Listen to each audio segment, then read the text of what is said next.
Meals chapati రోటీ కాకుండా సంతృప్తిగా rice కూడా తినవచ్చు.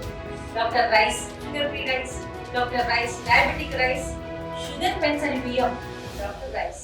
ప్రస్తుతం మనం అలిపిరి నడక మార్గంలో ఉన్నటువంటి పాదాల మండపం వద్ద ఉన్నటువంటి విడిది మండపం వద్ద ఉన్నాం. ఈ మండపం గతంలో పూర్తిగా వెనక వైపు డ్యామేజ్ అయ్యి గోడంతా కూడా పడిపోయినటువంటి పరిస్థితి. అయితే గతంలో ఈ యొక్క మండపాన్ని కూడా తొలగించేస్తారని అనేక వాదనలు రావడం, ఆ యొక్క వాదనలకు ఇటు రాజకీయ నేతలు కావచ్చు, హిందూ సంఘ నేతలంతా కూడా వ్యతిరేకించినటువంటి పరిస్థితి. ఎంతో చారిత్రకమైనటువంటి కట్టడాన్ని ఎలా తొలగిస్తారంటూ కూడా పెద్ద ఎత్తున దుమారం రేగినటువంటి పరిస్థితి. ఒకసారి మనం పరిశీలించవచ్చు. ఏదైతే ఈ యొక్క మండపం విడిది మండపం అంటారు. అప్పట్లో ఏదైతే శ్రీకృష్ణదేవరాయలు ఆ తర్వాత దాదాపు 300 సంవత్సరాల క్రితం ఈ యొక్క మండపాన్ని నిర్మించినట్టుగా కూడా తెలుస్తుంది. ఒకసారి మనం చూసుకున్నట్టయితే ఈ యొక్క మండపం గతంలో ఏదైతే ఆ వర్షాలకు పూర్తి స్థాయిలో దెబ్బతిని వెనక వైపు మనం చూస్తున్నటువంటి ఆ గోడకు వెనక వైపు పూర్తిగా కూడా వెనక మట్టితో కూడుకున్నటువంటి నిర్మాణం ఉంది. అది అంతా కూడా పడిపోయినటువంటి పరిస్థితి. అయితే ఈ యొక్క జరిగినటువంటి సంఘటన పట్ల అప్పటి పాలక మండలి సభ్యులంతా కూడా అప్పటి చైర్మన్ వైవి సుబ్బారెడ్డి కూడా ఇక్కడికి రావడం, చేరుకోవడం అంతా కూడా పరిశీలించినటువంటి పరిస్థితి. అప్పుడు ఆర్కాలజీ డిపార్ట్మెంట్ కూడా ఈ యొక్క మండపాన్ని వాళ్ళకి హ్యాండ్ ఓవర్ చేస్తూ ఇదంతా కూడా పరిశీలించి పునర్నిర్మించేలాగా చర్యలు చేపట్టాలని కూడా ఆదేశించినటువంటి పరిస్థితి. అయితే ఒకసారి మనం చూడొచ్చు, అది వెనక వైపు ఎక్కడ పడిపోతుందో అన్న కోణంలో ఆర్కాలజీ డిపార్ట్మెంట్ అంతా కూడా ఆ యొక్క పిల్లర్ లాగా ఒక ఇనుముతో కూడుకున్నటువంటి ఒక పిల్లర్లు కూడా ఏర్పాటు చేసినటువంటి పరిస్థితి. అదే రకంగా ఒకసారి మనం పూర్తిగా ఈ యొక్క మండపాన్ని వచ్చి ఒకసారి పరిశీలిస్తే ఇది ఒక సైడుకు ఒరిగినట్టుగా కూడా చాలా స్పష్టంగా కనబడుతుందని చెప్పాలి.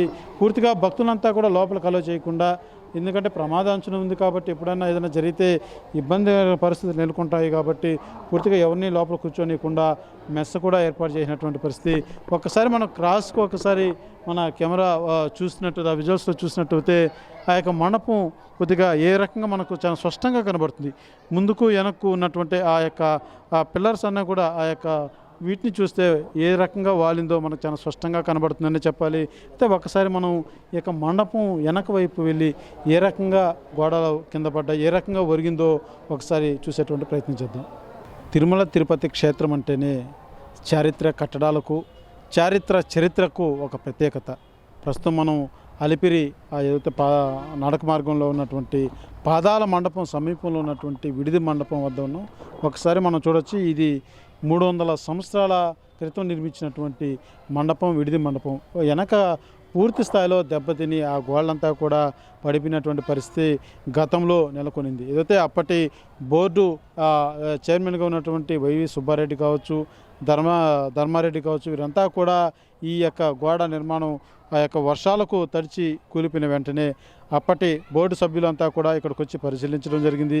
ఆర్కాలజీ డిపార్ట్మెంట్కి కూడా దీన్ని అప్పచెప్తూ పూర్తి స్థాయిలో దీన్ని ఎలా మాడిఫికేషన్ చేయాలో లేకపోతే పునర్నిర్మించాలో పూర్తిగా వాళ్ళు నిర్ణయం తీసుకొని పరిశీలించి దీన్ని ఏ రకంగా చర్యలు చేపట్టాలో చేయాలంటూ కూడా అప్పుడు నిర్ణయించినటువంటి పరిస్థితి. అయితే కొంతకాలానికి ఈ యొక్క మండపాన్ని పూర్తిగా తొలగించేస్తారన్న వాదన కూడా వినబడినటువంటి పరిస్థితి. అయితే అప్పుడు పూర్తిగా ఇటు హిందూ సంఘ నేతలు కావచ్చు, ఇటు రాజకీయ పార్టీ నేతలు కావచ్చు పూర్తి స్థాయిలో ఖండించినటువంటి పరిస్థితి.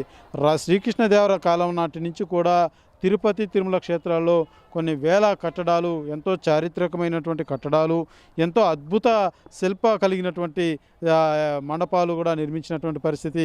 ఇప్పుడున్నటువంటి టెక్నాలజీలో కూడా బహుశా ఇటువంటి వాటిని నిర్మించాలంటే చేయలేరేమో అని చాలా ఖచ్చితంగా చెప్పాలి. ఎందుకంటే ఆ రకమైనటువంటి కట్టడాలు, ఏది రాతి నిర్మాణాలు కావచ్చు, అదొక అద్భుతమైనటువంటి కట్టడాలన్నీ కూడా ఆనాటి ఆ కట్టడాలకు ఎంతో చారిత్రకత, ఎంతో బలమైనటువంటి కట్టడాలు రూపొందించినటువంటి పరిస్థితి.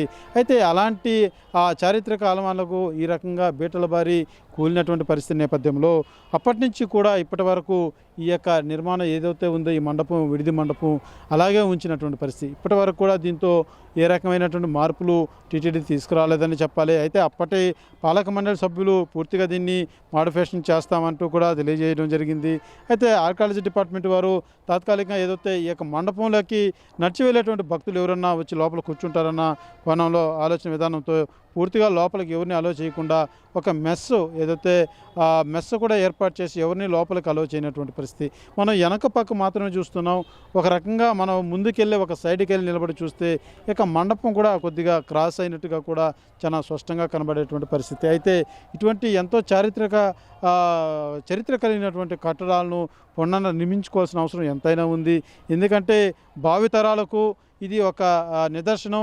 ఇది ఒక కంటికి కనబడేటువంటి ఎంతో చారిత్రకమైనటువంటి కట్టడాలు, ఈ యొక్క నిర్మాణాలనే చెప్పాలి. అయితే ఇటువంటి వాటిని ఎంతైనా కాపాడుకోవాల్సిన అవసరం ఉంది. కాబట్టి టీటీడీ పూర్తి స్థాయిలో దీని మీద అధ్యయనం చేసి ఇప్పటికైనా ఎలా దీన్ని చర్యలు చేపడితే ఈ యొక్క ఆ కట్టడాన్ని పునర్నిర్మించవచ్చో, లేకపోతే దీన్ని ఆల్టరేషన్ చేసేదానికి ఏ మేరకు అవకాశాలు ఉన్నాయో ఆర్కియాలజీ డిపార్ట్మెంట్తో సమన్వయం చేసుకొని పూర్తిగా నిర్మిస్తే బాగుంటుందని ప్రతి ఒక్క భక్తుడు కూడా తెలియజేస్తున్నటువంటి పరిస్థితి మాత్రం నెలకొందనే చెప్పాలి.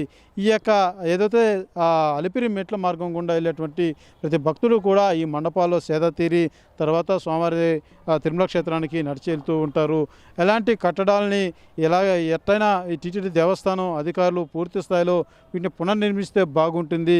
ఇవన్నీ కూడా భావితరాలకు ఒక ఎంతో విలువైనటువంటి సంపదగా మనం చూపించుకోవడానికి కూడా అవకాశం ఉంటుంది. ఖచ్చితంగా టీటీడీ దీన్ని ఏ రకంగా ఈ మండపాన్ని చర్యలు చేపడితే బాగుంటుందో ఖచ్చితంగా ఆ దిశగా వెంటనే దీని మీద చర్యలు తీసుకొని పునర్నిర్మించడమా లేకపోతే దీన్ని బాగు చేయడం అలాంటి చర్యలు అయితే చేపట్టాలి. ప్రస్తుతం వర్షపాతం చాలా తక్కువ ఉన్నటువంటి పరిస్థితి. ఒకవేళ ఆ అధిక వర్షాలు కానీ నమోదైతే ఆ యొక్క వర్షపాతాన్ని కూడా పూర్తి స్థాయిలో కుప్పకూలేటువంటి పరిస్థితి కూడా ఉందనే మనం చెప్పాలి. ఎందుకంటే పూర్తి స్థాయిలో మనం చూడొచ్చు ఆ యొక్క గోడ పడినటువంటి ఆ భాగం అంతా కూడా గతంలో వర్షపాతానికి అధిక సంఖ్యలో వరుసగా వర్షపాతం నమోదవడం, తీవ్రస్థాయిలో అప్పుడు వర్షాలు నెలకొనడంతో ఆ సందర్భంలో ఈ యొక్క మండపం కూడా ఈ గోడ కూడా కూలినటువంటి పరిస్థితి. అయితే రానున్నటువంటి రోజుల్లో వర్షాలు వస్తాయి. మరి ఏదైనా ఇబ్బంది కలిగితే భక్తులు నడిచి వెళ్ళేటువంటి భక్తులు ఎప్పుడూ నిత్యం కూడా వేల సంఖ్యలో తిరుమల క్షేత్రానికి నడిచి వెళ్తూ ఉంటారు. జరగరాని ప్రమాదం జరిగితే మరి అదొక అరిష్టంగా కూడా భావించాల్సి ఉంటుంది. కాబట్టి అటువంటిది పునరావృతం ఏదైతే ముందస్తుగానే అధికారులు చర్యలు చేపడితే బాగుంటుంది. కాబట్టి టీటీడీ అధికారులు మాత్రం ఈ యొక్క మండపం మీద ప్రత్యేక శ్రద్ధ వహించి ఖచ్చితంగా బాగు చేయాలనేసి మాత్రం హిందూ సంఘ నేతలు కావచ్చు, సాధారణ భక్తులు కూడా తెలియజేస్తున్నటువంటి పరిస్థితి అలిపిరిలో నెలకొందని చెప్పాలి. కెమెరా పర్సన్ కోటితో సురేష్, RTV, అలిపిరి. ఇండియా పాకిస్తాన్ తాజా అప్డేట్స్ కోసం డౌన్లోడ్ చేసుకోండి RTV లైవ్ యాప్.